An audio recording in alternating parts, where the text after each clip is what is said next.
I never thought helping someone move boxes could destroy everything I thought I knew about keeping my life safe. My name is Adrian Hayes. I'm 32, a single father, and I've spent years building walls so high that nothing unexpected could get in. Then Victoria Sloan moved across the hall, a CEO running from her own life. And suddenly every broken lamp, every jammed lock, every excuse she made to knock on my door started to feel like something I couldn't name. By the time I called her high maintenance as a joke, I'd already broken something I didn't know we were building. If you want to see how badly a good man can miss what's right in front of him, stay with me until the end. Hit that like button and drop a comment with your city so I can see how far this story travels. The first time I saw Victoria Sloan, she was standing in the hallway outside apartment 4B with her arms full of boxes that clearly hated her. One was split along the bottom seam, spilling books onto the scuffed linoleum. Another was balanced on her hip at an angle that defied physics. She had dark hair pulled into a ponytail that was half collapsed, and she was wearing an expensive-looking blazer over jeans, like she'd gotten dressed in 2 different decades and hoped nobody would notice. I was carrying my daughter Lily back from the parking lot. She was 6, small for her age, and she had her arms wrapped around my neck the way she always did when she was pretending not to be tired. We'd just gotten back from the grocery store, and I had 2 canvas bags cutting into my other hand. Victoria looked up when she heard us coming. Her eyes were sharp, quick, the kind that took in a room before you'd finished saying hello. She looked at me, then at Lily, then back at the box that was moments away from hitting the floor. "Need help?" I asked. She hesitated, and I saw something flicker across her face that I couldn't quite read. Pride, maybe. Or embarrassment. "I've got it," she said. The box hit the floor 2 seconds later. Books went everywhere. Lily giggled. I set her down gently and told her to unlock our door, 4A, right across the hall. She took the keys and ran off, her sneakers squeaking on the floor. Victoria crouched down and started gathering books without looking at me. I set the grocery bags against my door and crouched next to her. "Let me help," I said again. This time she didn't argue. We picked up the books in silence. Most of them were business titles, leadership theory, a few novels that looked like they'd never been opened. One was about burnout. I didn't comment. "Thanks," she said when the box was refilled and sitting on the floor between us. She stood up and brushed her hands on her jeans. "I'm Victoria, just moving in." "Adrian, that's Lily." I nodded toward my door where my daughter was peeking out at us with wide, curious eyes. "We're across the hall." "I saw." She smiled, but it was the kind of smile people gave when they were trying to look normal and weren't quite pulling it off. "Guess we're neighbors." "Guess so." There was a pause. She picked up the box again, slower this time, testing the weight. "You need help getting the rest of your stuff inside?" I asked. She looked at the 3 other boxes still stacked in the hallway, then at the door to 4B, which was propped open with a duffel bag. "I don't want to impose." "You're not." Another pause, then she nodded. "Okay, yeah, that'd be great." We worked for the next 20 minutes, carrying boxes from the hallway into her apartment. It wasn't much, just the basics. Clothes, kitchen supplies, a few lamps still in their packaging. No furniture yet. The place was empty, except for an air mattress in the bedroom and a folding chair in the living room. "You're traveling light," I said, setting down the last box. "I left most of it behind," she said. She was standing by the window looking out at the parking lot below. "Felt easier that way." I didn't ask what she'd left behind. It wasn't my business. "Well, if you need anything, we're right across the hall." She turned to look at me. "Thanks, Adrian, really." I nodded and headed for the door. Lily was waiting in the hallway, swinging on the doorframe like it was a piece of playground equipment. "Daddy, is she going to live here now?" "Looks like it," I said. "Is she nice?" "I think so." Lily considered this. "Okay." We went inside. I made dinner, pasta, nothing fancy, and Lily told me about her day at school while I stirred the sauce. She was in 1st grade and had opinions about everything. Her teacher was nice, but talked too much. Her best friend Emma had brought cupcakes for her birthday and hadn't saved Lily one, which Lily considered a betrayal of the highest order. I listened and made the appropriate sounds and tried not to think about the woman across the hall standing alone in an empty apartment.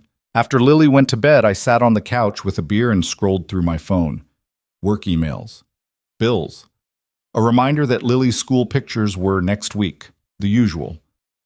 I heard footsteps in the hallway, then a knock. I opened the door.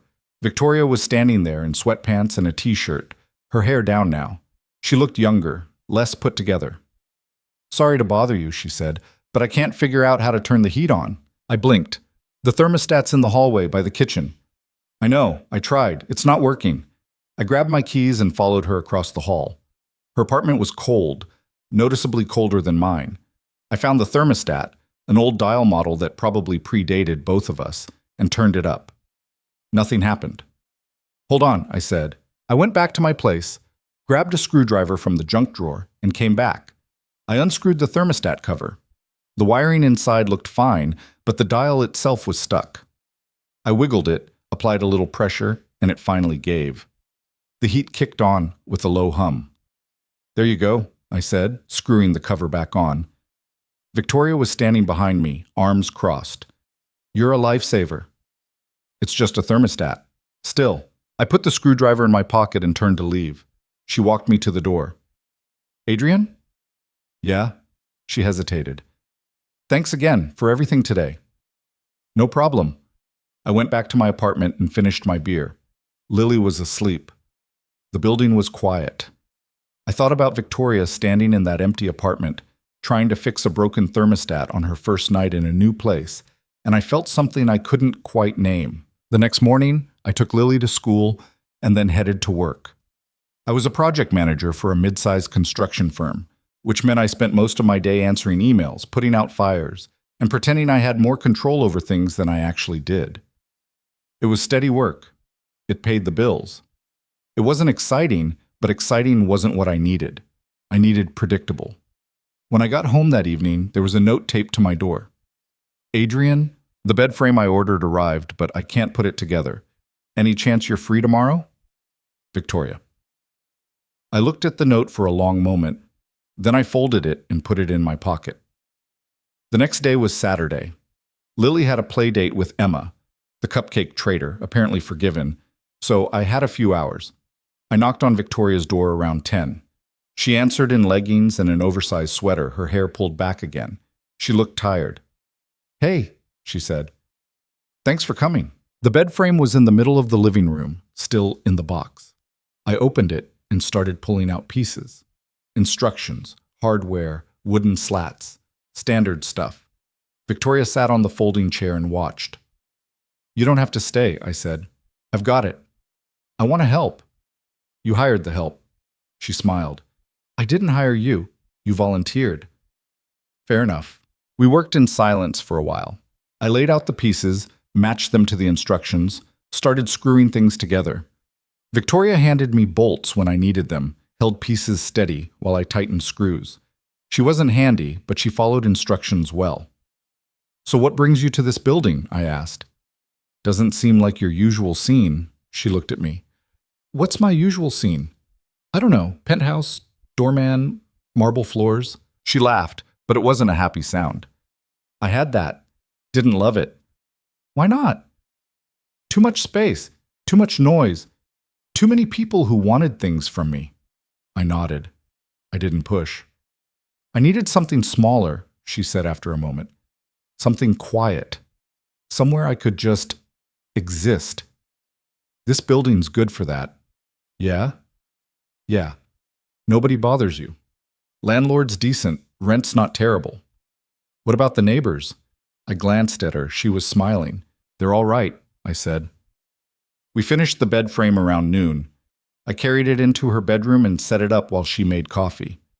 When I came back out, she handed me a mug. "You didn't have to," I said. "I know." We stood by the window and drank our coffee. The parking lot was empty except for a guy washing his car and a kid riding a bike in circles. "How long have you lived here?" Victoria asked. 3 years? Since Lily was 3. "Where's her mom?" I took a sip of coffee. "Not around." Victoria didn't push. I appreciated that. "What about you?" I asked. "You said you were a CEO of what?" "A tech company. We did data analytics for corporate clients." She paused. "I sold it 6 months ago." "Congratulations." "Thanks." She didn't sound congratulated. "So now you're, what, retired?"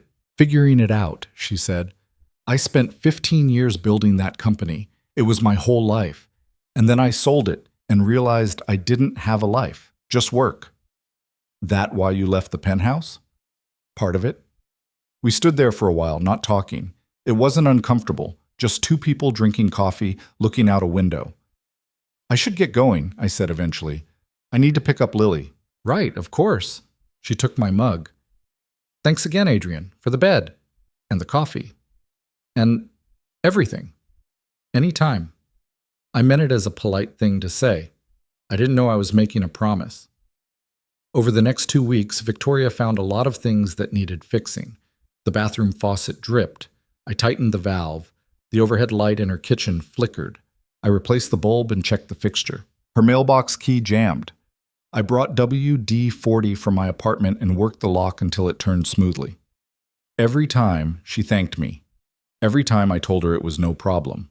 And every time, I went back to my apartment and wondered why I didn't mind. Lily noticed.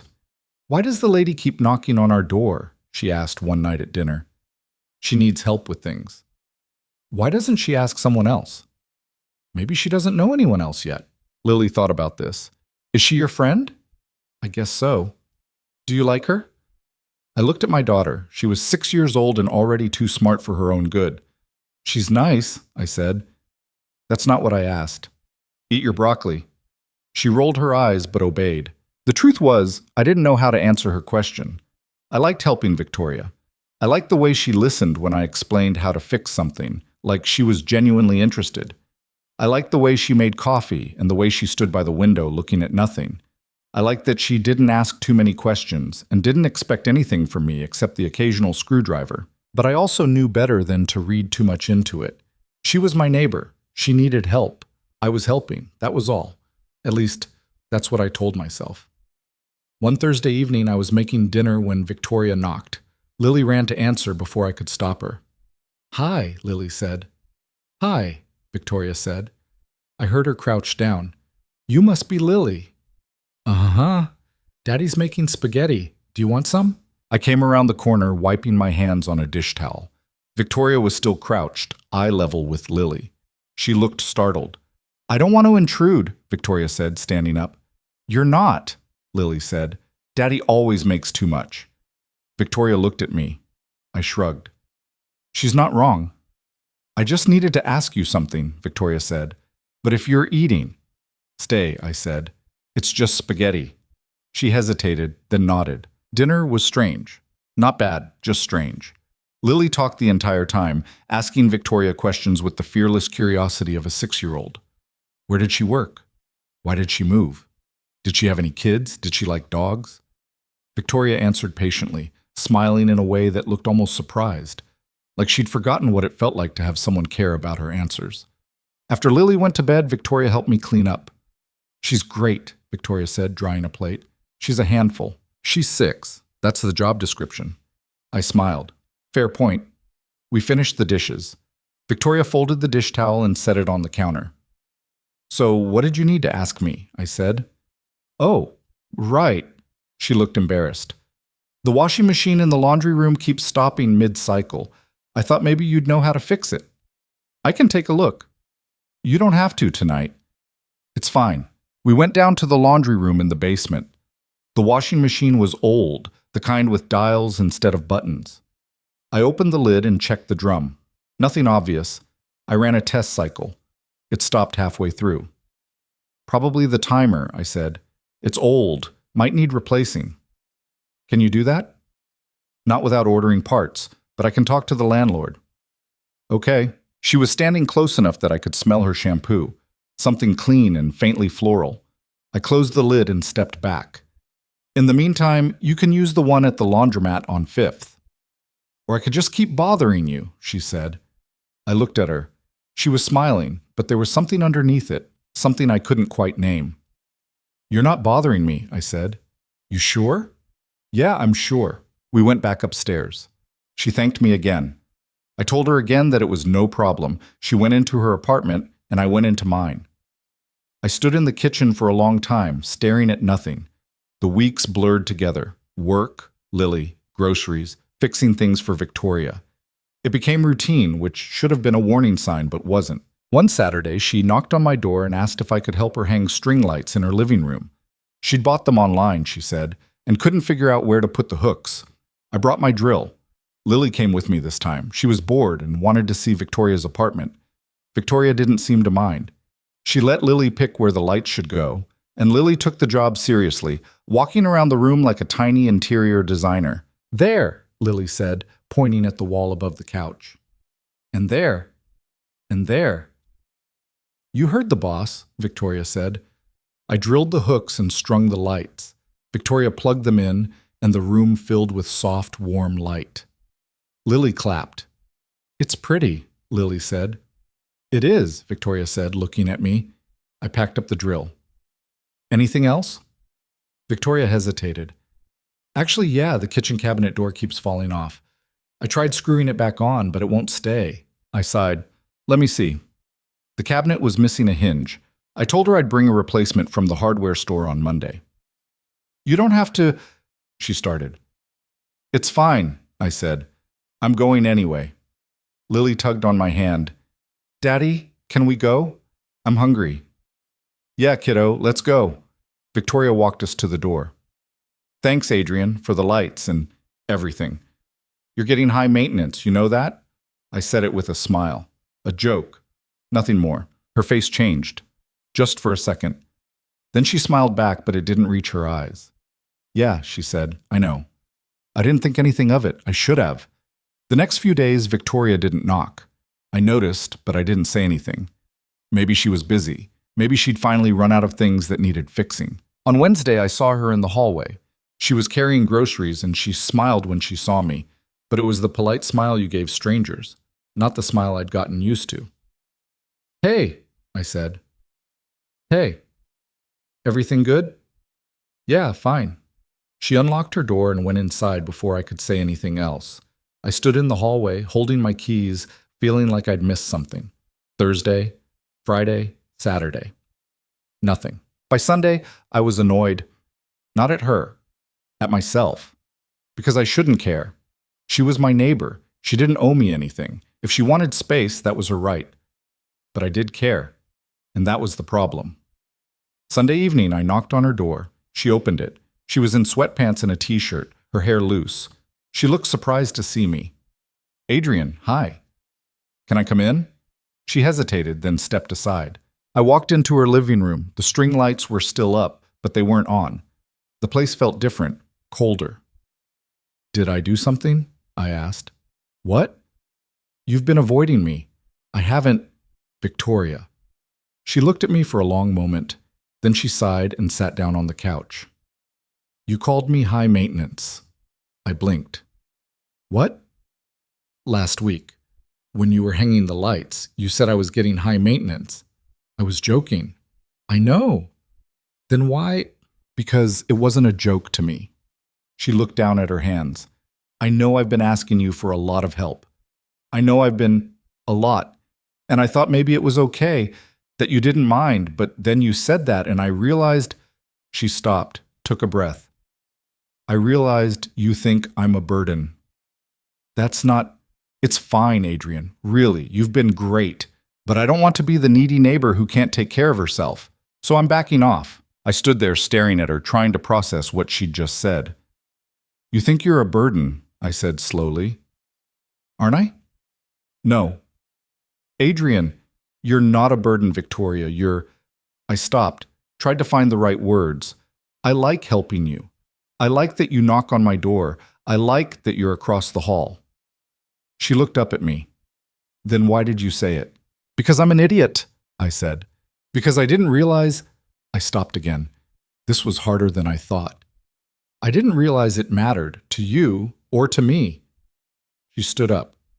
We were close now, close enough that I could see the uncertainty in her eyes. "What are you saying?" she asked. "I'm saying the favors weren't just favors, not to me." Her breath caught. "Adrian, I'm saying I've been looking forward to you knocking on my door. I'm saying I notice when you don't. I'm saying I like you, Victoria. And I didn't realize it until you stopped talking to me." She stared at me. Then, slowly, she smiled. A real smile this time.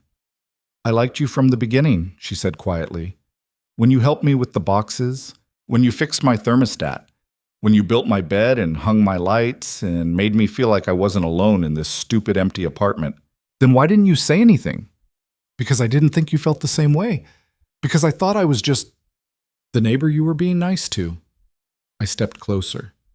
You're not. No. No. She reached up and touched my face. Her hand was warm. So what now? She asked. I don't know, I said honestly, but I don't want to go back to pretending you're just my neighbor. Good, she said, because I don't want that either. I kissed her. It wasn't planned, it wasn't smooth, but it was real. When we pulled apart, she was smiling.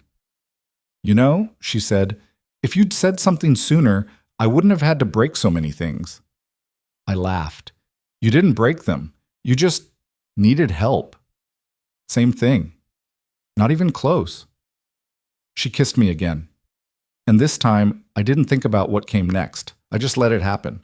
Because for the first time in a long time, I wasn't trying to control everything. I was just living, and it felt like the beginning of something I hadn't known I was looking for. The kiss changed everything and nothing at the same time. We stood in Victoria's living room for a long moment after, neither of us quite sure what to do next. Her hands were still on my shoulders. Mine were somewhere near her waist. The string lights she'd asked me to hang were dark, but the glow from the hallway was enough to see her face clearly. So, she said. So, I repeated. She laughed, a little breathless. This is weird, right? We should talk about this. Probably, but you're terrible at talking. I'm not terrible, I said. I just don't do it unnecessarily. That's the definition of terrible. She stepped back, but not far. Sit. We're talking. We sat on the couch. She pulled her knees up to her chest and looked at me like she was trying to solve a problem. I'd seen that look before, when she was working through something in her head, deciding the best approach. Okay, she said. So what just happened? I kissed you. I noticed. Why? Because I wanted to. Adrian. What do you want me to say? I asked. I meant what I said. I like you. I've liked you for a while. I just didn't know it until you stopped talking to me. She tilted her head. How do you not know you like someone? I don't know. I'm not good at this. Clearly, I rubbed the back of my neck. Look, I haven't done this in a long time. The last relationship I had ended badly, really badly. And I told myself I was done, that I didn't have time for it, that Lily needed me more than I needed anyone else. And now I'm sitting on your couch trying to figure out what the hell I'm doing. Victoria studied me for a moment, then leaned forward and took my hand. Her fingers were warm. You don't have to figure it all out right now, she said. We can take this slow. Slow. Yeah, like normal people. I don't know what normal people do. She smiled. Neither do I. But we can figure it out together. I looked down at our hands. Hers were smaller than mine, softer. She had a scar on her thumb, barely visible. I wondered how she'd gotten it. What if I mess this up? I said. Then you mess it up, and we deal with it. That easy? No, she said honestly. Probably not. But I'd rather try and fail than not try at all. I nodded slowly. Okay. Okay? Yeah. Okay. She leaned in and kissed me again, softer this time. When she pulled back, she was smiling. You should probably go, she said. Lily's across the hall by herself. She's fine. She's asleep. Still. Yeah. I stood up. I'll see you tomorrow? I'll be here. I walked to the door, then turned back. Victoria? Yeah? Thanks for not giving up on me. Thanks for finally noticing. I went back to my apartment. Lily was still asleep, her stuffed rabbit tucked under one arm. I stood in her doorway for a while, just watching her breathe. I'd spent the last 3 years building a life that was predictable, safe, manageable. I'd convinced myself that was enough. That Lily was enough. And she was. But standing there thinking about Victoria across the hall, I realized I'd been lying to myself about what I wanted. I wanted more. The next morning, Lily woke me up by jumping on the bed. Daddy, it's Monday. We're going to be late. I groaned and checked the clock. 7:15. Not late, but close. All right. Go brush your teeth. She ran off. I got up, made coffee, and started packing her lunch. Peanut butter sandwich, apple slices, granola bar. The same thing I made every Monday. There was a knock at the door. Lily got there first. It's Victoria. I walked over, still holding the butter knife. Victoria was standing in the hallway in running gear, her hair pulled back in a ponytail. She looked annoyingly awake. Morning, she said. Morning, I said. Lily looked between us.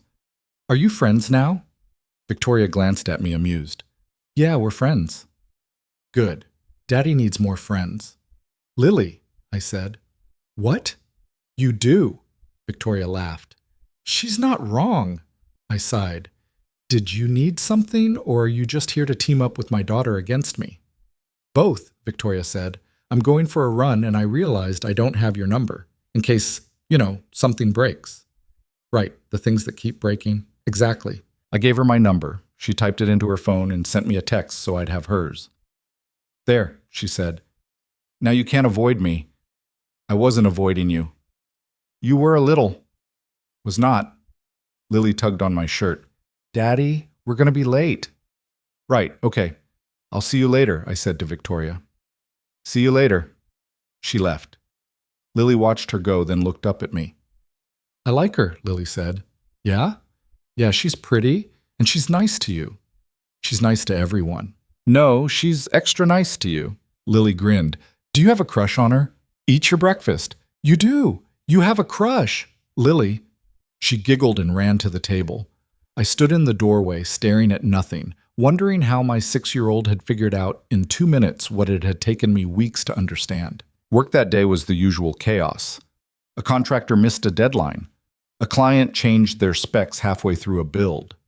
My boss sent 3 emails in a row, each one more urgent than the last, all about the same non-urgent thing. I answered emails, made phone calls, and tried to focus. But my mind kept drifting back to Victoria, to the way she'd looked at me last night, to the way she'd kissed me.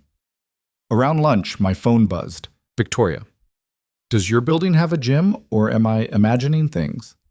Me. Basement. Next to the laundry room. Why? Victoria.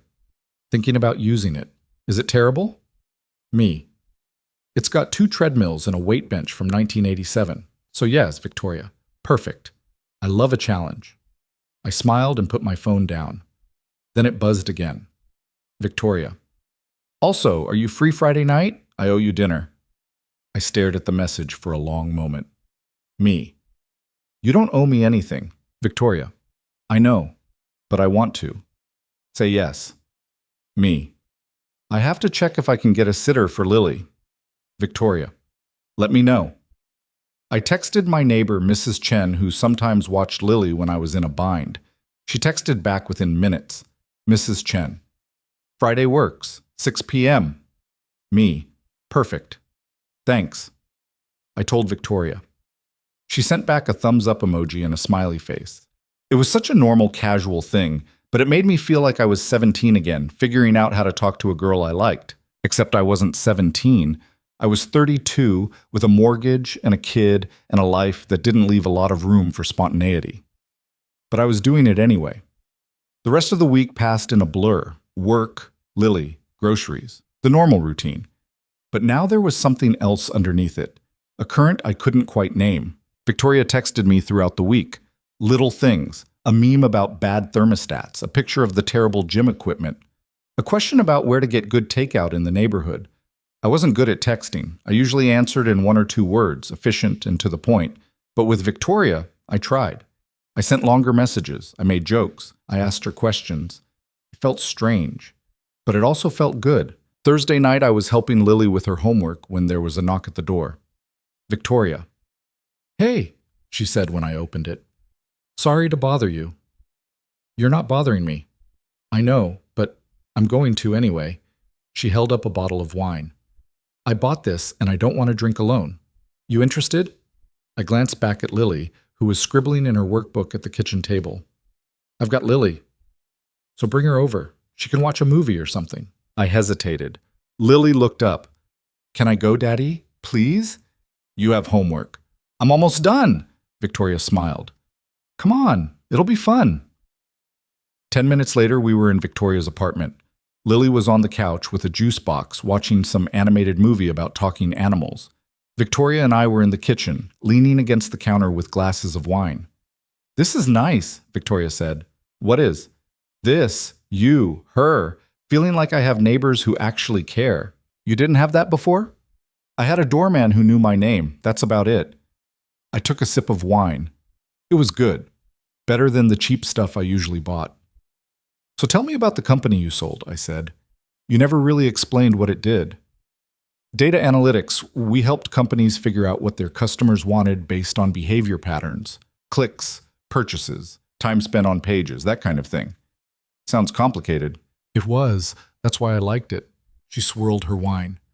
I started it when I was 22, right out of college. I had no idea what I was doing, but I had a good idea and enough stubbornness to make it work. How big did it get? 200 employees at the peak, offices in 3 cities, revenue in the high 8 figures. I blinked. That's not small. No, it wasn't. She looked down at her glass.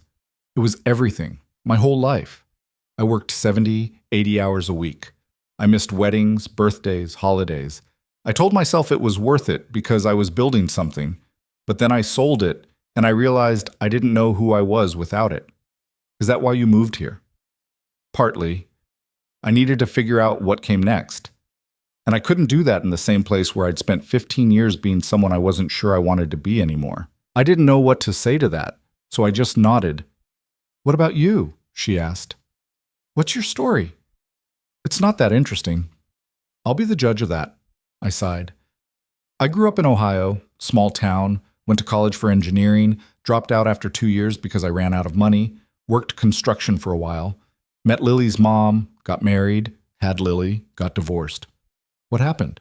She left, decided she didn't want to be a mom anymore, or a wife, so she walked out when Lily was 2. Victoria's face softened. I'm sorry. It's fine. We're fine. You're doing it alone. Yeah. That's not easy. No, I admitted, but it's worth it. She reached over and touched my arm. You're a good dad, Adrian. I'm trying. You're doing more than trying. We stood there for a moment, not talking. From the living room, I could hear the movie playing, some upbeat song about friendship and adventure. Lily laughed at something on the screen. She's great, Victoria said. She is. Does she know? About us? There's no us yet, I said. Not officially. You kissed me. I know. Twice. I was there. She smiled. So what are we doing tomorrow night? I don't know. You're the one who invited me. I'm cooking, or trying to. I'm not great at it, but I figured it's the thought that counts. You don't have to cook. I want to. Victoria, Adrian, let me do something nice for you. You've been fixing my life for weeks. Let me return the favor. You don't need to return anything. I know, but I want to. I looked at her, standing there in her kitchen with a glass of wine and an expression that was half determined, half nervous. And I realized she needed this. Not because she owed me, but because she wanted to feel like she could give something back. Okay, I said. What are you making? I don't know yet. What do you like? I'm not picky. That's not helpful. Pasta's good. Chicken? I'm easy. She nodded, already thinking. I can do pasta, probably. Probably? I'll figure it out. Lily appeared in the doorway, juice box in hand. Daddy, the movie's over. Can we go home? Yeah, kiddo, let's go. Victoria walked us to the door. Lily hugged her goodnight, which surprised both of us. Victoria hugged her back, a little awkwardly, like she wasn't used to it. See you tomorrow, Victoria said to me. See you tomorrow. Back in our apartment, I got Lily ready for bed. She brushed her teeth, changed into her pajamas, and climbed under the covers with her rabbit. Daddy? Yeah? Do you love Victoria? I sat down on the edge of her bed. Why are you asking me that? Because you smile more when she's around. I didn't know how to respond to that. I like her, I said carefully. But love is a big word. But you could love her, right? If you wanted to? Maybe. Someday.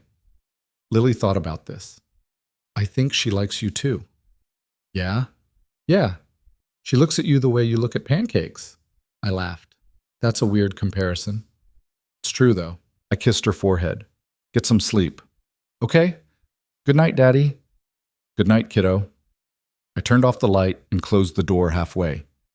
Then I went to the kitchen and poured myself a glass of water. Lily was right.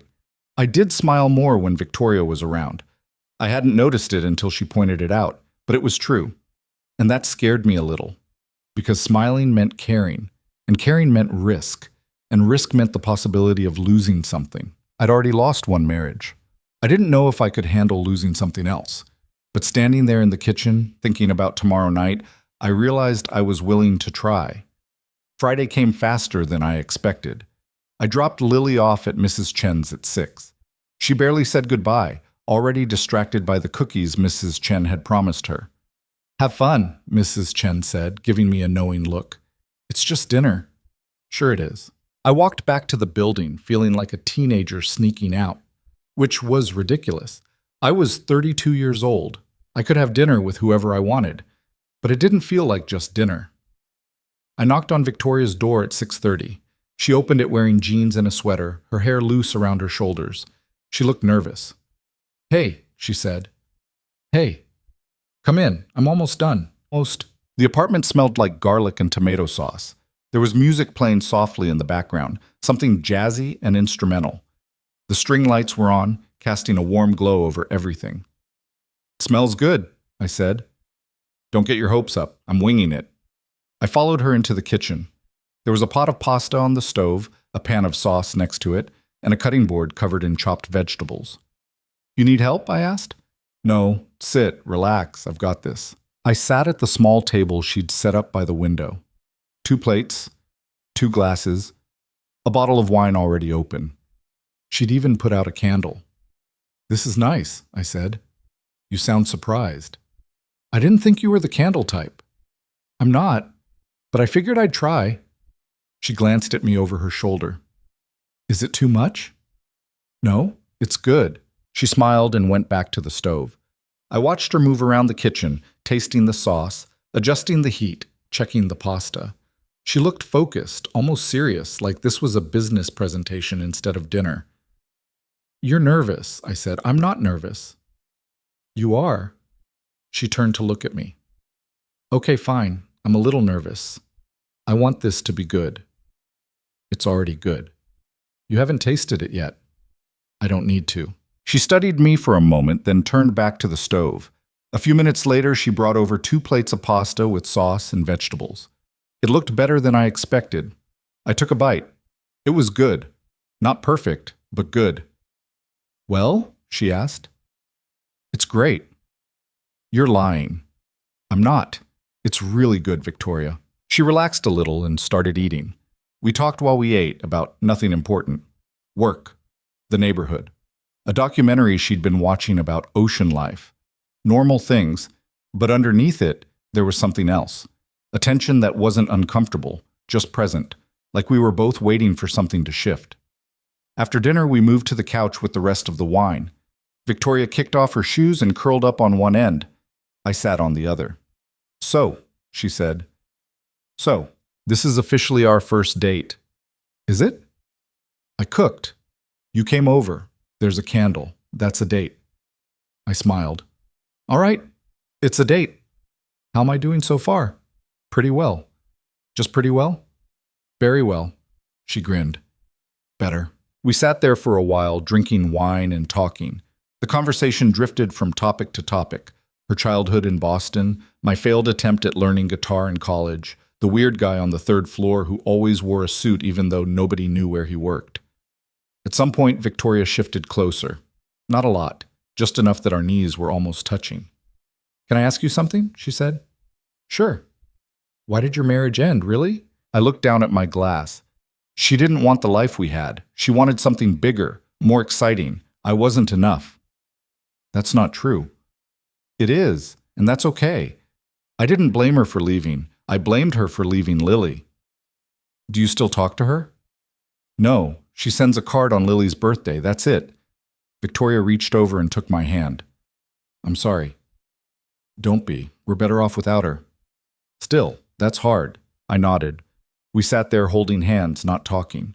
The music had stopped, but neither of us moved to turn it back on. I'm glad you're here, Victoria said quietly. Me too. She leaned her head on my shoulder. I shifted to make room for her, and she curled into my side like it was the most natural thing in the world. This is nice, she said. Yeah. I haven't done this in a long time. What, sat on a couch? She laughed softly. No. Let someone in. I didn't know what to say to that, so I just held her. We stayed like that for a long time. Eventually, I checked my phone and realized it was almost 10. I should go, I said. I need to pick up Lily. Okay. She walked me to the door. We stood there for a moment, neither of us moving. Thanks for tonight, I said. Thanks for coming. I kissed her. She kissed me back. When we pulled apart, she was smiling. Same time next week? She asked. Yeah, but I'm cooking. Deal. I went across the hall and grabbed my keys. When I looked back, Victoria was still standing in her doorway, watching me. Good night, Adrian. Good night, Victoria. I picked up Lily from Mrs. Chen's. She was half asleep, her head resting against the armrest of the couch. How was it? Mrs. Chen asked. Good. Just good? I smiled. Really good. She patted my arm. I'm glad. I carried Lily home and tucked her into bed. She mumbled something about cookies and closed her eyes. I stood in the doorway for a while, watching her sleep. For the first time in 3 years, I let myself imagine what it might look like if my life wasn't just me and Lily, if there was someone else, someone like Victoria. And instead of scaring me, it felt right. The next week felt different. Not bad different, just different. Victoria started showing up more often, but not always with something broken. Sometimes she'd knock on the door just to say hi. Sometimes she'd bring coffee. Once she showed up with a bag of donuts and sat at the kitchen table with Lily, listening to a very detailed explanation of why unicorns were scientifically possible if you just thought about it the right way. She makes a compelling argument, Victoria said after Lily ran off to get her drawings as evidence. She's 6. Everything's compelling when you're 6. I don't know, I'm kind of convinced. I smiled and poured her more coffee. It felt easy, natural, like she'd always been part of this. But easy didn't mean simple. On Tuesday, I was at work when my phone rang. Unknown number. I almost didn't answer, but something made me pick up. Is this Adrian Hayes? Yeah, who's this? This is Kim Patterson. I'm calling from Maplewood Elementary. There's been an incident with Lily. My stomach dropped. What happened? Is she okay? She's fine, but she got into an altercation with another student, and we need you to come pick her up. I'll be there in 20 minutes. I told my boss I had an emergency and left.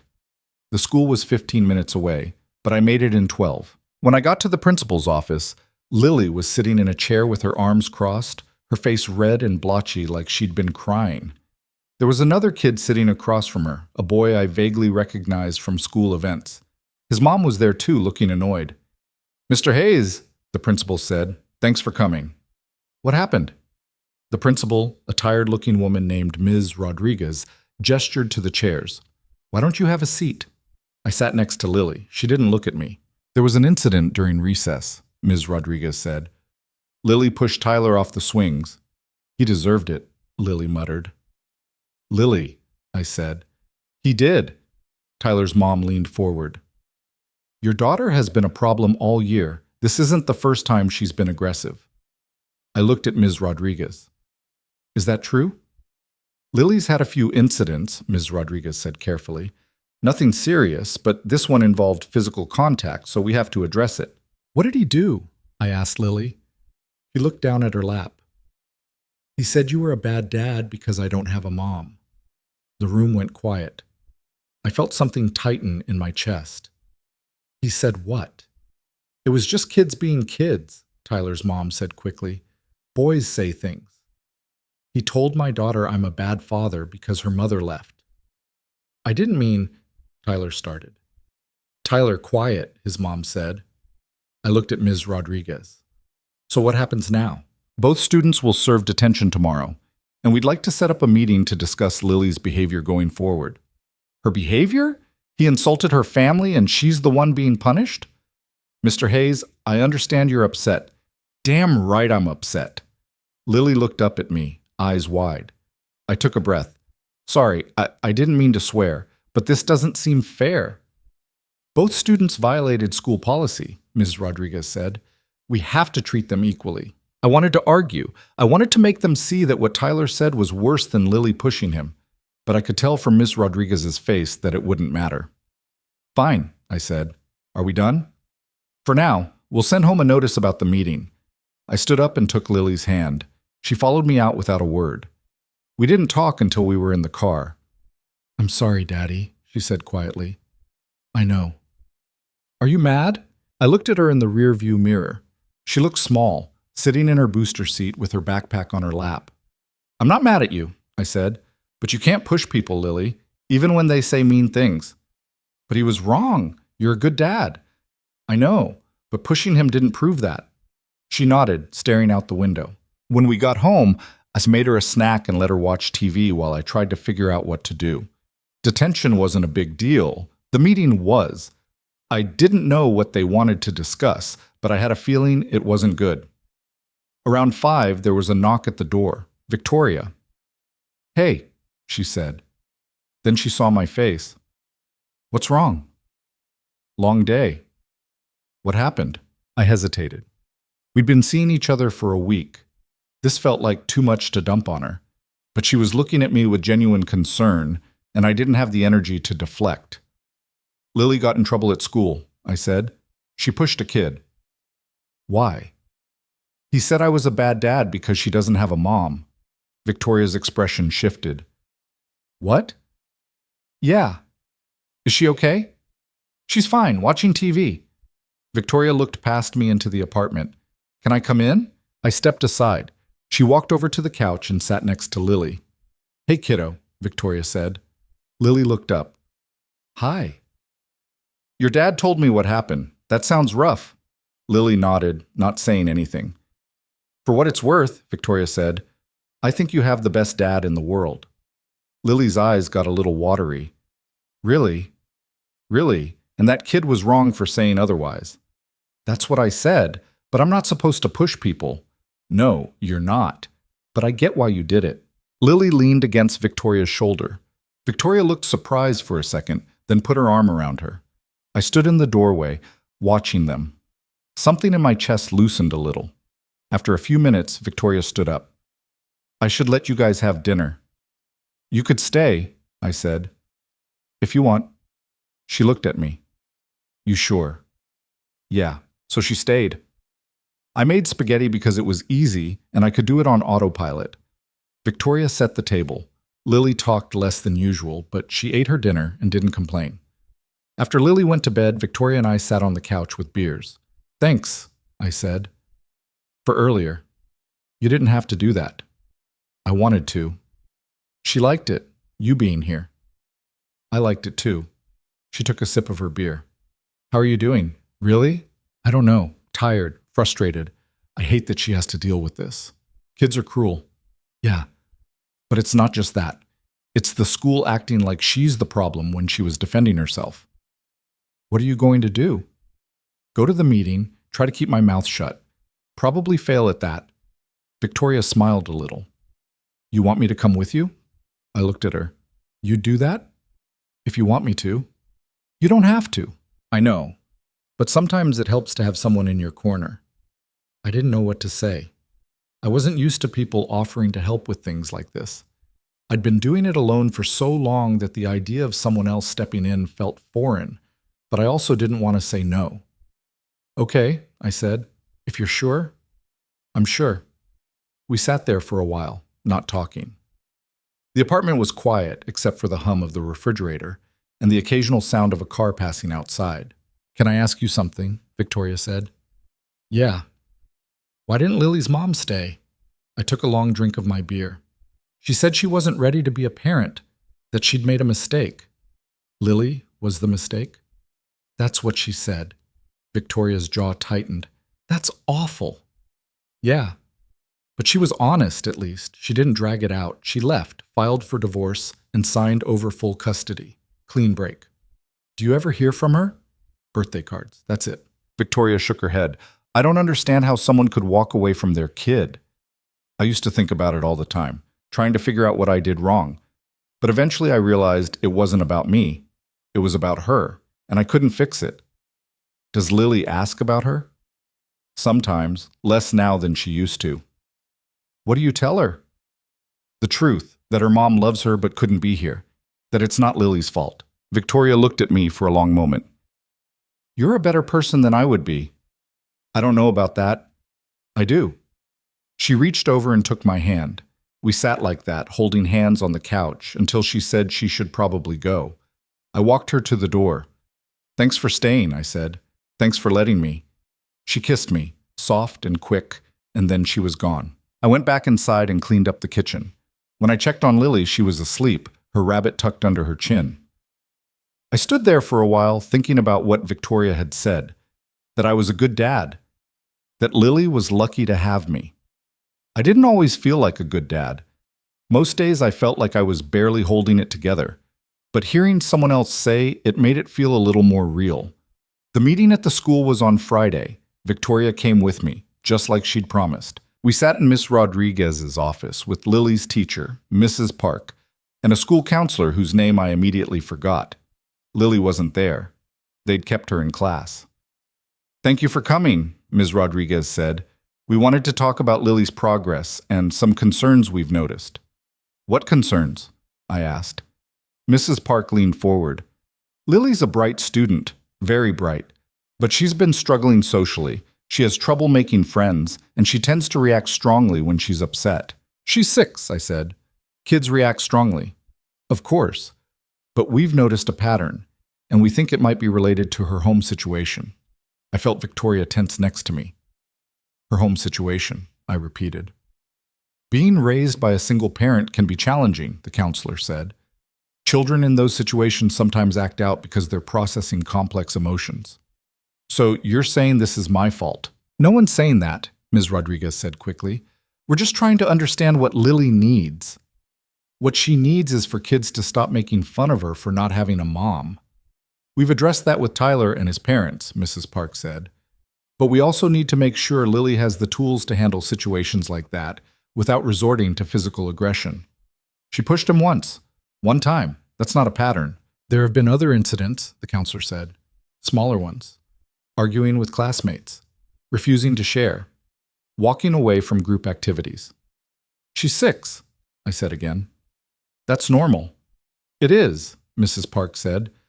But we think Lily might benefit from some additional support. We have a program for students who are dealing with family transitions. She's not dealing with a transition. Her mom's been gone for 3 years. Even so, no. I stood up. I'm not putting my daughter in some program because you think she's broken. She's not broken. She's a kid who got upset because another kid was cruel to her. That's it. Victoria stood up next to me. I think what Adrian's trying to say is that Lily's doing fine. She's a happy, healthy kid who's learning how to navigate difficult situations. Maybe instead of focusing on what's wrong with her, you could focus on creating an environment where kids don't bully each other in the first place. Ms. Rodriguez looked taken aback. We don't tolerate bullying. And yet it happened, Victoria said. So maybe the issue isn't Lily. Maybe it's the fact that a 6-year-old felt comfortable telling another 6-year-old that her family wasn't good enough. There was a long silence. We'll take your feedback into consideration, Ms. Rodriguez said finally. But we do think it would be beneficial for Lily to meet with the counselor, just to talk. Nothing formal. I wanted to argue, but I also knew that fighting them wasn't going to help Lily. Fine, I said, but I'm sitting in on the sessions. That's not usually that's the deal. Miss Rodriguez sighed. All right, we'll set something up. We left. I didn't say anything until we were in the parking lot. That was a disaster, I said. No, it wasn't. You stood up for her. I lost my temper. You were honest. There's a difference. I leaned against the car. I hate this. I hate that she has to deal with this. Victoria put her hand on my arm. She's going to be okay, Adrian. She's got you. What if that's not enough? It is. I looked at her. She was standing there in the school parking lot wearing jeans and a sweater, her hair pulled back, and she looked so certain that I almost believed her. Thank you, I said, for coming, For saying something. I couldn't have done that alone. Yes, you could have. But I'm glad you didn't have to. I pulled her into a hug. She wrapped her arms around me and held on tight. When we got back to the building, Lily was with Mrs. Chen. I picked her up and took her home. She seemed fine, chattering about a book they'd read in class and a drawing she'd made of a dragon. "How was your meeting?" she asked. "It was okay. Did I get in more trouble?" "No, they just wanted to talk." "About me?" "About how to help you." She thought about this. "I don't need help." "I know, but sometimes grown-ups like to talk anyway." She accepted this and went back to her drawing. That night, after Lily was asleep, I sat on the couch and stared at the ceiling.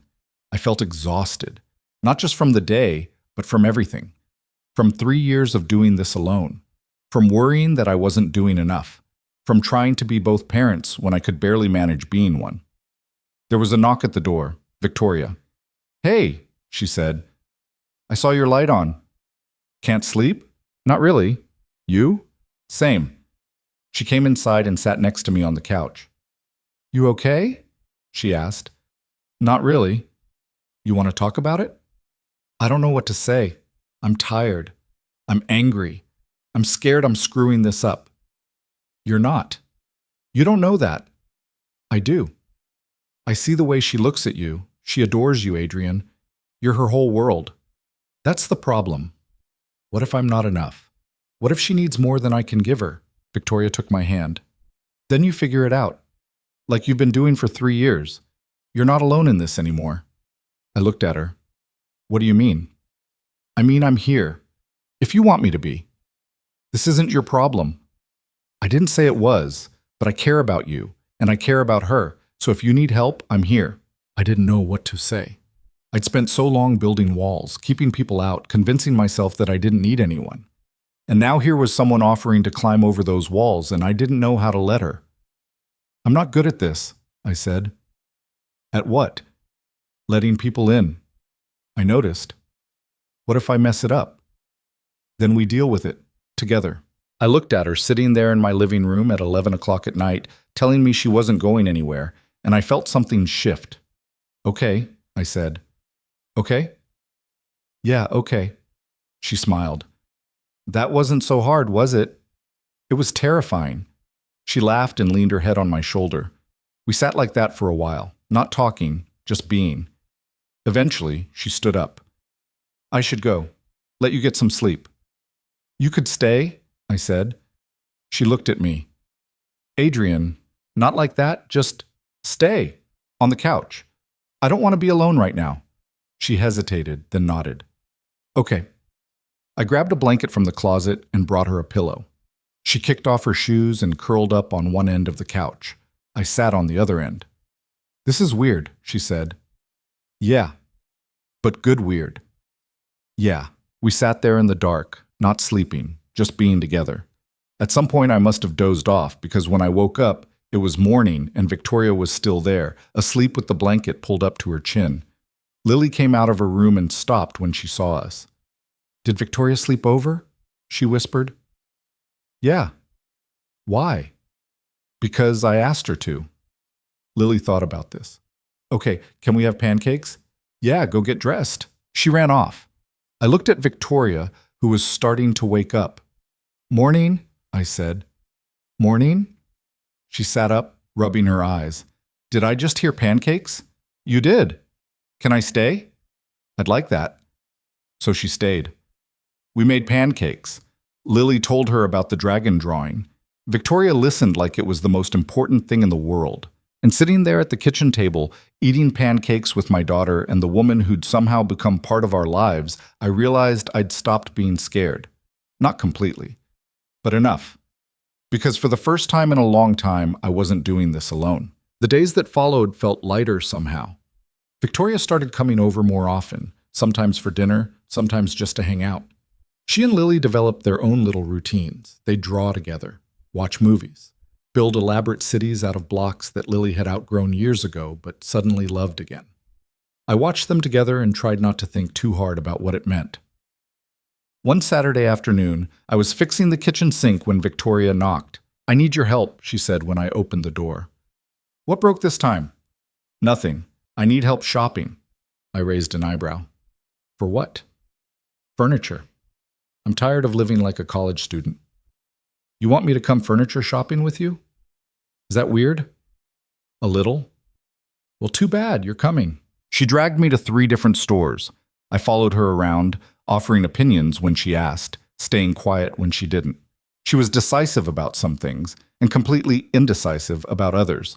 She spent 20 minutes debating between 2 nearly identical lamps. They're the same, I said finally. They're not. This one's warmer. Victoria. Fine. This one. She bought the lamp, a coffee table, and a bookshelf. I helped her load everything into her car. Thanks, she said when we were done. For what? For coming with me. I know it's not exciting. It's fine. You're a terrible liar. I smiled. Okay, it wasn't exciting, but I didn't mind. She reached over and kissed me, right there in the parking lot, in broad daylight, like it was the most normal thing in the world. And maybe it was. When we got back to the building, we spent the next 2 hours putting together the furniture.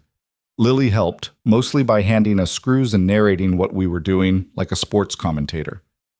And Adrian tightens the bolt. Will it hold? Yes, it holds. The crowd goes wild. Victoria laughed so hard she had to sit down. By the time we finished, it was late. Lily had fallen asleep on Victoria's couch, curled up with her rabbit. I should get her home, I said. You could stay? Victoria said. Both of you. I looked at Lily, then at Victoria. I don't think that's a good idea. Why not? Because I don't want to confuse her. This thing between us, it's still new. I don't want her getting attached if it doesn't work out. Victoria's face shifted. You think it won't work out? I didn't say that. But you're thinking it. I sighed. I'm trying to be careful, for her sake. I get that, but Adrian, she's already attached. She talks about me at school. She draws me pictures. She asks when I'm coming over. You keeping me at arm's length isn't protecting her. It's just making this harder. I didn't know what to say, because she was right. Lily had already let Victoria in. I was the only one still standing at the door.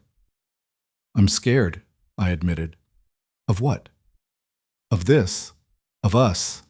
Of what happens if it falls apart. Victoria stepped closer. I can't promise it won't, but I can promise I'm not going anywhere right now, and I think that's enough.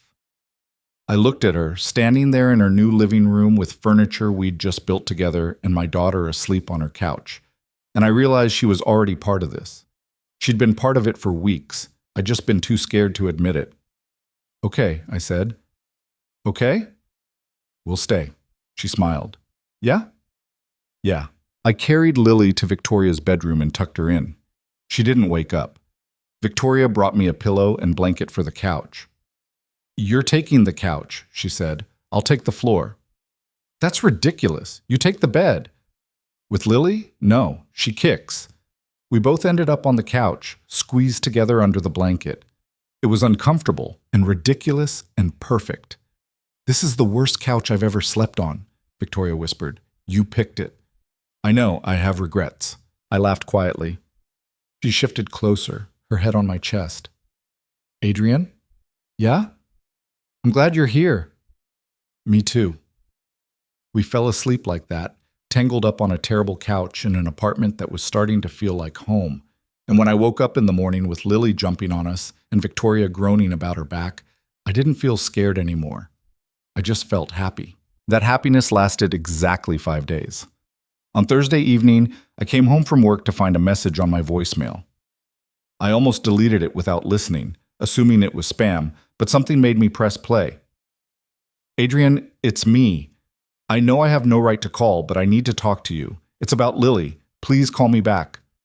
The voice was familiar in a way that made my stomach turn. I hadn't heard it in almost 3 years, but I recognized it immediately. Lily's mother. I stood in the kitchen holding my phone, staring at the number on the screen. Lily was at Mrs. Chen's for another hour. I had time to process this before she got home. I called Victoria. Hey, she said. What's up? Can you come over? Right now? Yeah. What's wrong? Just come over, please. She was there in 2 minutes. I played her the voicemail. Victoria's expression went from confused to angry in about 3 seconds. Are you kidding me? I wish I was. What does she want? I don't know. Are you going to call her back? I looked at the phone. I don't know that either. Victoria sat down on the couch. What do you want to do? I want to delete the message and pretend I never heard it. But you can't. No. She reached over and took my hand.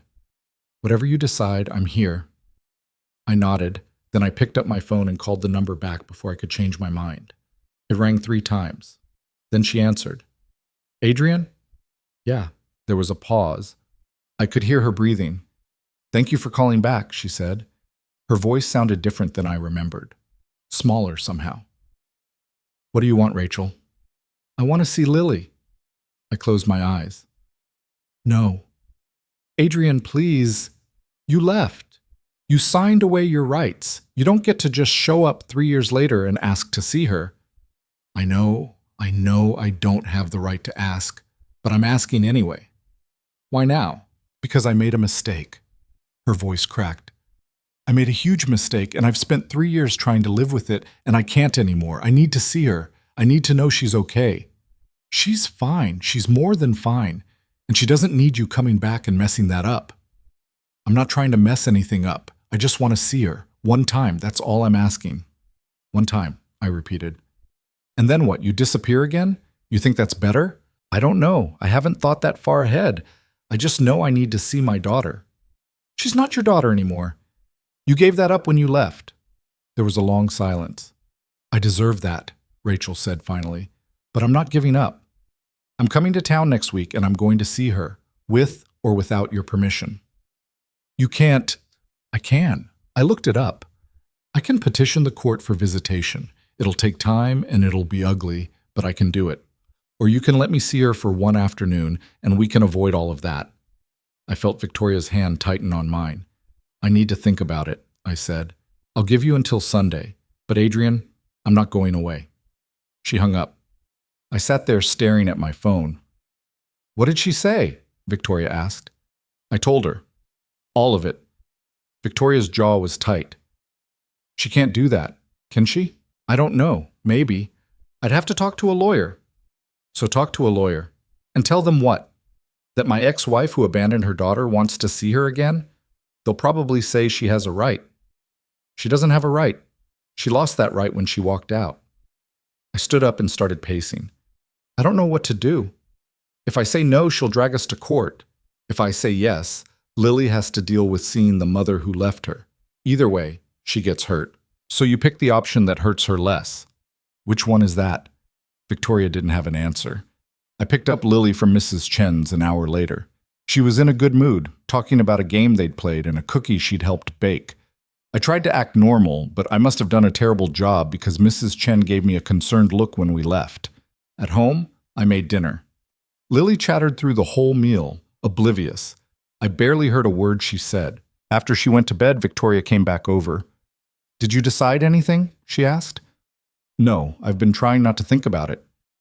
That's not going to work. I know. She sat next to me on the couch. Do you want my opinion? Yes. Let her see Lily, one time, supervised, somewhere public, and then tell her to stay the hell away unless she's willing to actually be a parent. What if Lily gets attached? What if she wants her mom to stay? Then you deal with that. But keeping them apart isn't going to erase the fact that Rachel exists. Lily's going to have questions someday. Wouldn't you rather she had answers? I hated that she was right. When did you get so smart? I asked. I've always been smart. You're just now noticing. I almost smiled. The next day I called Rachel back. You can see her, I said. One time, this Saturday, 2 hours, at the park near my apartment, and I'm staying the entire time. Thank you, she said. She sounded relieved. Thank you, Adrian. Don't thank me. I'm not doing this for you. I know. I hung up before she could say anything else. Now I just had to tell Lily. I waited until Friday night. We were sitting at the dinner table and she was telling me about a science project she was working on at school. Something about volcanoes. Lily, I said, interrupting her mid-sentence, I need to talk to you about something. She looked up. Am I in trouble? No. Nothing like that. Then what? I took a breath. Your mom wants to see you. Lily froze. My mom? Yeah. My real mom. The one who left? Yeah. She stared at me. Why? Because she misses you, and she wants to make sure you're okay. Where has she been? I don't know. We haven't talked in a long time. Lily looked down at her plate. Does she want to come back? I don't think so. She just wants to visit, tomorrow, at the park. Do I have to go? The question caught me off guard. No, you don't have to do anything you don't want to do. What if I want to? Then we'll go. She thought about this for a long time. I didn't push, I just waited. Okay, she said finally. I'll go. You sure? Yeah, I want to see her. I nodded. Okay, we'll go tomorrow. That night, I couldn't sleep. I lay in bed staring at the ceiling, running through every possible scenario. What if Rachel said something that hurt Lily? What if Lily wanted her to stay? What if this whole thing blew up in my face? Around midnight, my phone buzzed. Victoria. You awake? Me. Yeah. Victoria. Come over. I hesitated, then got up and walked across the hall. She opened the door before I could knock. You look terrible, she said. Thanks. She pulled me inside and made me sit on the couch. Then she brought me a glass of water and sat next to me. Talk, she said. I don't know what to say. Say what you're thinking. I'm thinking this is a mistake. I'm thinking I should cancel. I'm thinking I'm an idiot for agreeing to this. You're not an idiot. I'm letting the woman who abandoned my daughter come back into her life. That feels pretty idiotic. Victoria took my hand. You're giving Lily a chance to get answers. That's not idiotic. That's brave. I don't feel brave. You never do. That's what makes it brave. I leaned my head back against the couch. What if I can't handle this? What if I lose it and say something I shouldn't? Then I'll be there to stop you. I looked at her. You're coming? If you want me to. You don't have to. I know, but I want to. You shouldn't have to do this alone. I pulled her closer and kissed her. She kissed me back, and for a few minutes I let myself forget about tomorrow. When I pulled away, she was smiling. What? I asked. Nothing. I just like you. I like you too. Good. Now go home and get some sleep. I can't sleep. Try anyway. I went back to my apartment and lay in bed for another 3 hours before finally passing out from exhaustion. Saturday morning came too fast. Lily was nervous. I could tell because she kept asking questions. What should she wear? What if her mom didn't like her? What if she said something wrong? You can't say anything wrong, I told her. Just be yourself. What if myself isn't good enough? I crouched down so we were eye level. Listen to me. You are more than good enough. You're perfect exactly the way you are. And if your mom can't see that, that's her problem, not yours. Lily nodded, but she still looked scared. We got to the park at 2. Rachel was already there, sitting on a bench near the playground. She stood up when she saw us. She looked different, older, tired. Her hair was shorter and she'd lost weight, but her eyes were the same eyes Lily had. Hi, Rachel said. Lily didn't say anything. She just held my hand tighter. Rachel crouched down. Hi, Lily. I know who you are, Lily said. Rachel flinched. Right, of course. Victoria appeared next to me. I hadn't even heard her walk up. She didn't say anything, just stood there like a silent barrier between Rachel and us. Rachel looked at her, then at me. Who's this? Victoria, I said. My girlfriend. The word felt strange coming out of my mouth. We'd never actually defined what we were, but standing there in the park with Rachel watching, it felt important to claim it. Victoria didn't react. She just nodded at Rachel. Rachel looked like she wanted to say something, but she didn't. She turned back to Lily. Do you want to go to the playground? Rachel asked. Lily looked up at me. I nodded. They walked to the swings. I followed, keeping a distance but staying close enough to intervene if I needed to. Rachel pushed Lily on the swing. They didn't talk much at first. Then Lily said something I couldn't hear, and Rachel laughed. It was a sound I hadn't heard in years, and it made something twist in my chest. Victoria touched my arm. You okay? No? Want to leave? Not yet. We watched them for a while. Rachel asked Lily questions. About school. About her friends. About what she liked to do. Lily answered, hesitant at first, then more confident. At one point, Rachel said something that made Lily stop swinging. Why did you leave? Lily asked. I started to move forward, but Victoria stopped me. Let them talk, she said quietly. Rachel sat down on the swing next to Lily. I left because I was scared. I wasn't ready to be a mom, and I thought leaving would be better for everyone. But it wasn't, Lily said. No, it wasn't. Did you miss me? Rachel's voice broke. Every single day. Then why didn't you come back? Because I was a coward, and because I thought you were better off without me. Lily thought about this. Daddy says you love me, but you couldn't be here. Is that true? Rachel wiped her eyes. Yes, that's true. Do you want to be here now? I don't know. I don't know if I can be the mom you need. You could try. Rachel looked at her for a long moment, then she shook her head. I don't think I can, sweetheart. I'm not strong like your dad. I'm not good at this. Then why did you come? Because I needed to see you. I needed to know you were okay. And you are. You're more than okay. You're amazing. Lily didn't say anything. Rachel stood up. I should go. Already? Yeah, I think it's better this way. She walked over to me. Thank you for letting me see her. Are you leaving? I asked. Yeah. For good? She looked back at Lily, who was still sitting on the swing. I think so. She doesn't need me. She has you, and that's enough. It's not about what she needs. It's about what she wants. She wants a mom who can be there for her. I can't be that person. Rachel's voice was quiet. But I can stop being the reason she feels like something's missing. She walked away before I could respond. Lily came over. Is she coming back? I don't think so, kiddo. Oh. She didn't cry. She just stood there, watching Rachel walk to her car. Victoria crouched down next to her. You okay? I think so. You want to go get ice cream? Lily nodded. We went to the ice cream shop on Main Street. Lily got chocolate. I got coffee. Victoria got some ridiculous flavor with cookie dough and caramel. We sat outside on a bench, eating in silence. She seemed sad, Lily said after a while. She was, I said. Do you think she'll ever come back? I don't know. Maybe. But you can't wait for her, Lily. You have to live your life. I know.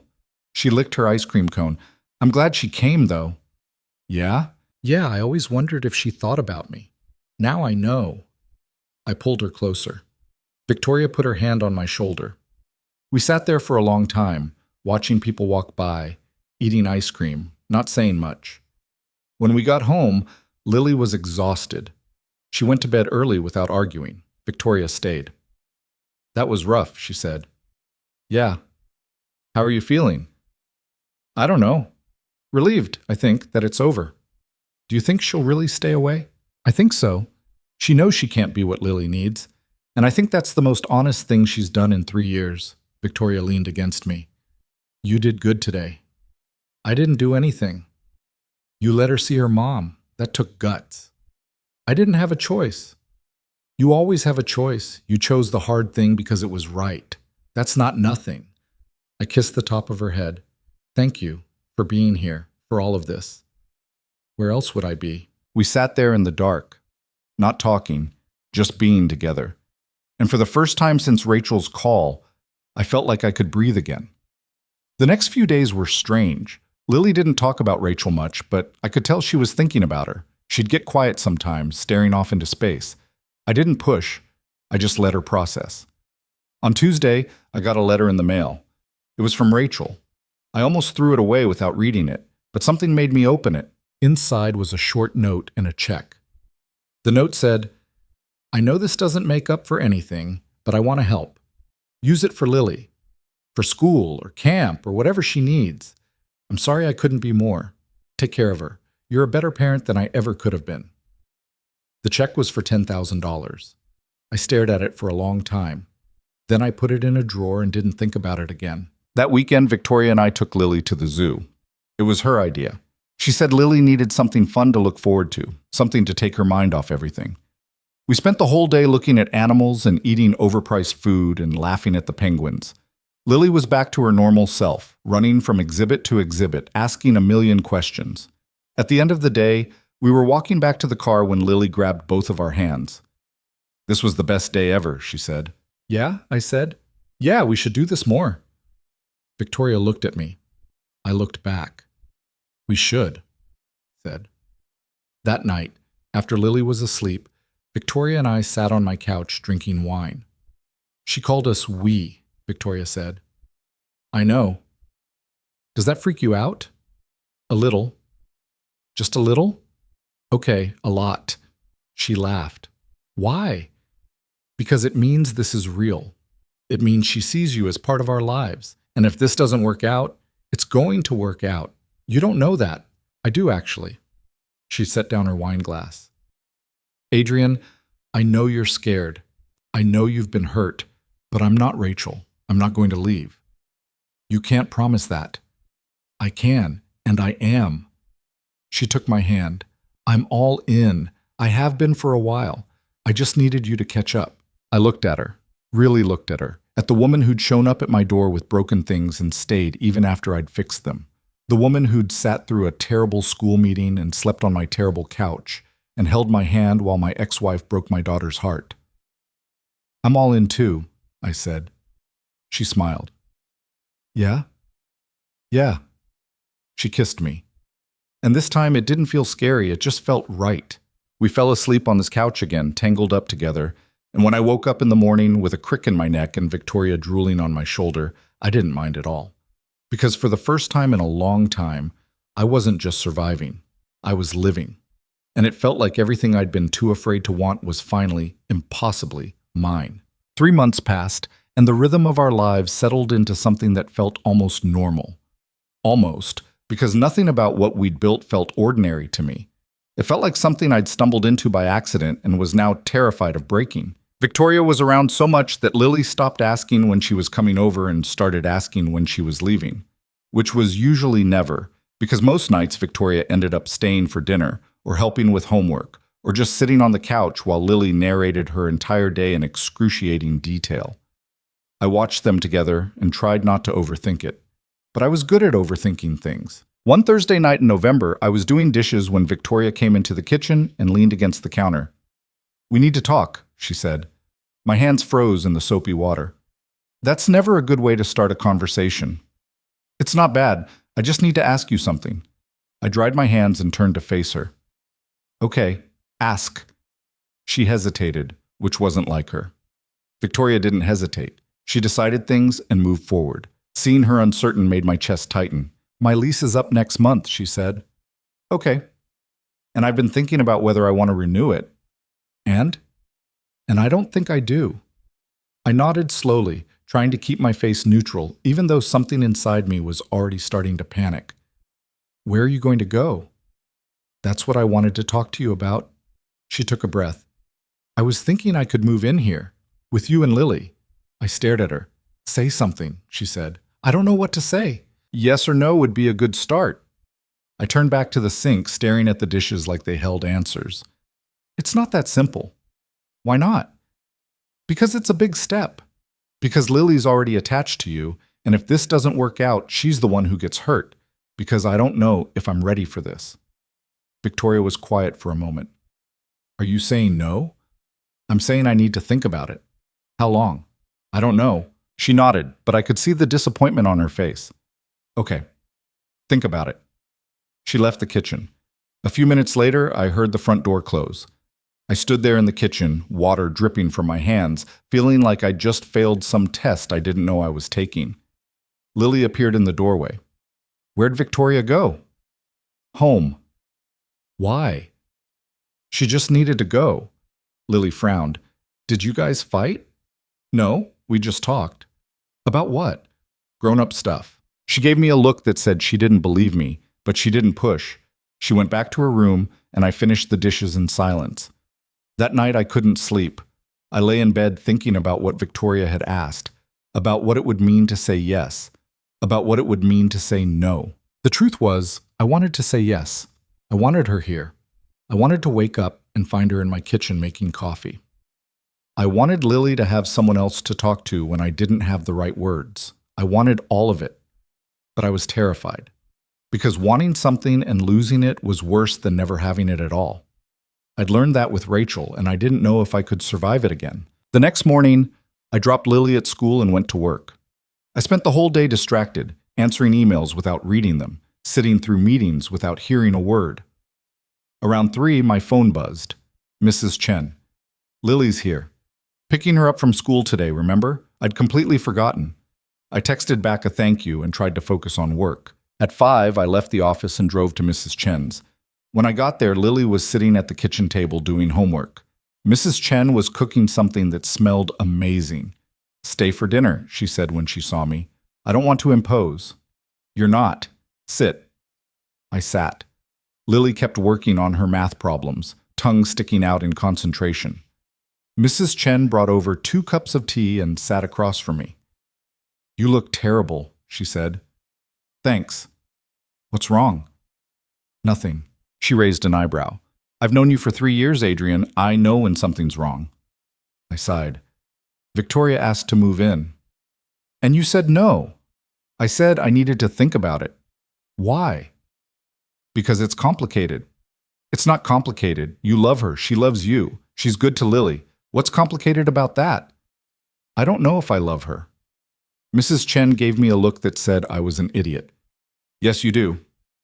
How do you know? Because I see how you look at her. Because Lily talks about her constantly. Because you're terrified of losing her, which means you already have her. I stared at my tea. What if it doesn't work out? What if it does? That's not an answer. Sure it is. You're so busy being afraid of what might go wrong that you're not seeing what's already going right. She reached across the table and patted my hand. That woman loves you, and she loves your daughter. That's rare, Adrian. Don't throw it away because you're scared. Lily looked up from her homework. Are you and Victoria breaking up? No, I said quickly. Then why are you sad? I'm not sad. You look sad. I rubbed my face. I'm just tired, kiddo. She didn't look convinced. We ate dinner with Mrs. Chen. She made dumplings and told stories about her grandchildren and didn't mention Victoria again. But I could feel her watching me, like she was waiting for me to figure something out. When we got home, Lily went straight to her room. I sat on the couch and pulled out my phone. I stared at Victoria's name in my contacts for a long time before finally calling. She answered on the 3rd ring. Hey, can we talk? I thought you needed time to think. I do, but I also need to talk to you. There was a pause. Okay, I'm coming over. She was there in less than a minute. She must have been waiting by her door. We sat on the couch, the same couch where we'd fallen asleep together dozens of times, and I tried to find the right words. I'm sorry, I said. For last night. For making you feel like I don't want this. Do you want this? Yes, but I'm scared. Of what? Of losing you. Of Lily losing you. Of building something and watching it fall apart. Victoria took my hand. I can't promise nothing will ever go wrong. But I can promise I'm not going anywhere. I'm not Rachel. Adrian, I'm not going to wake up one day and decide this is too hard. How do you know? Because I've already had the 2 hard days. I've seen you at your worst. I've sat through school meetings and watched you stress about being a good dad and listened to you worry about everything. And I'm still here. I'm still choosing this.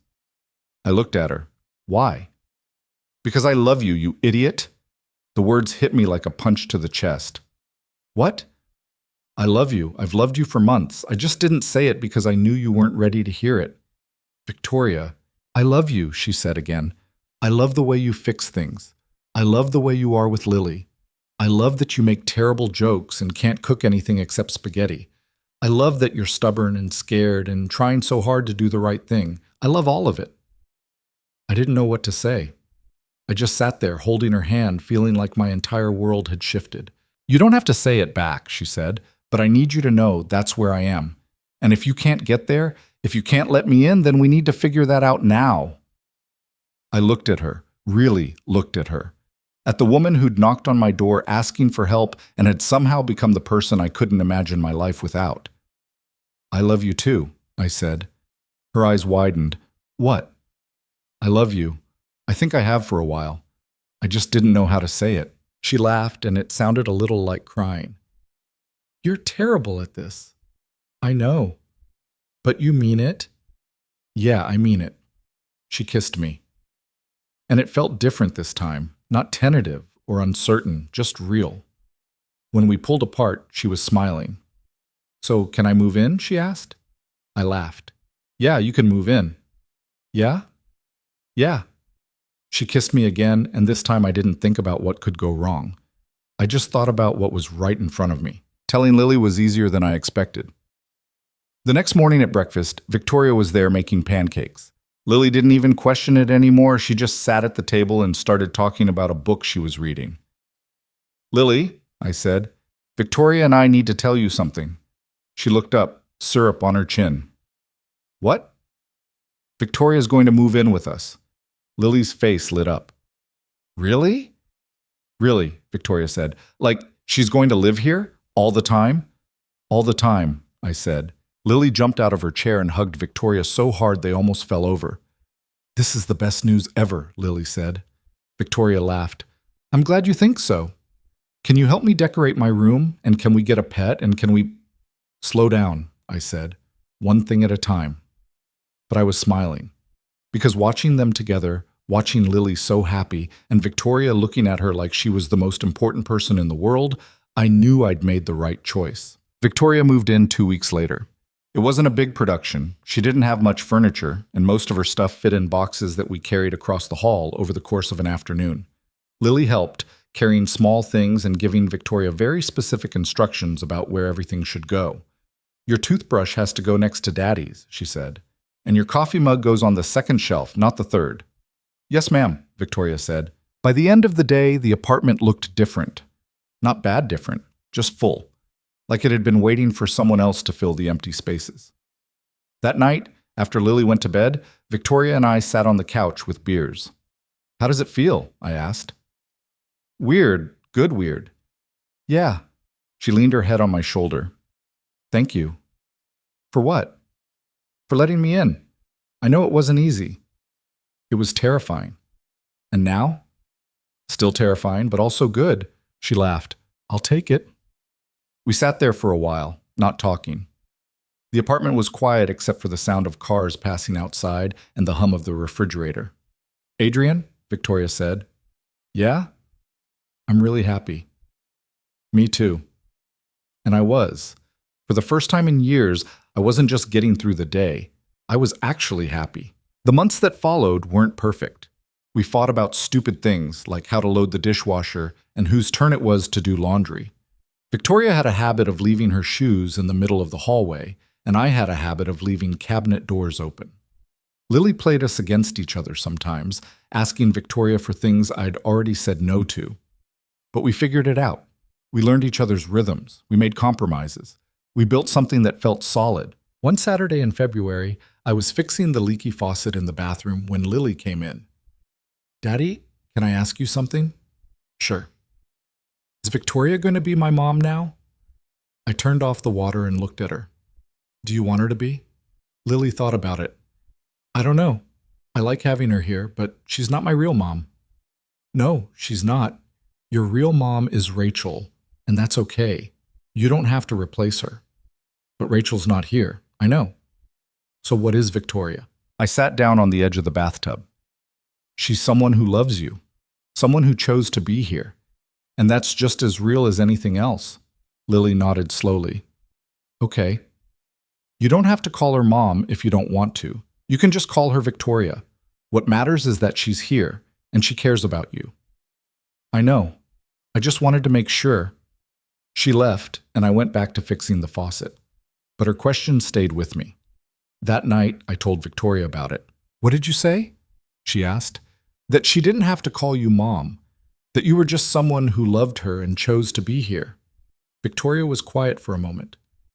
Do you think she wanted to call me mom? I don't know, maybe. Would that bother you? No. Would it bother you? No. But I don't want to replace Rachel. You're not. Rachel replaced herself when she left. You're just filling the space she left behind. Victoria leaned against me. This is complicated.